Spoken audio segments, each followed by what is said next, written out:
10 de la mañana, apertura de los centros comerciales. Decenas de personas que llevaban minutos esperando entran deprisa y con un objetivo fijo: llegar los primeros a la prenda que ya habían mirado y conseguir llevársela con el descuento deseado. Pues la verdad es que hemos venido con intenciones de buscar algo para las nietas. Si veo algo que me gusta lo cojo y si no, pues ahí se quedan.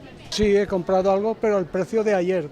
O sea, no he tenido la suerte de la rebaja. Voy cogiendo lo que necesito y si no, me olvido, o sea que ni lo miro. Cuando no necesito una cosa, para no picar en ello, lo mejor que hay es dejarlo. Bueno, pues hemos comprado unos trajecitos, un traje y unos blusones, pero contentas, vamos contentas. Desde hoy y hasta el 1 de septiembre los aragoneses podrán disfrutar de descuentos de hasta el 60% en ropa, calzado o bolsos. Cada uno de ellos se gastará unos 76 euros de media.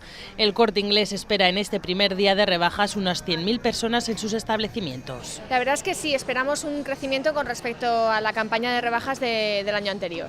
Y bueno, también luego a lo largo de toda la semana, porque los niños ya están de vacaciones, con lo cual, bueno, los padres dependen también del trabajo de los padres y este fin de semana esperemos que venga muchísima gente.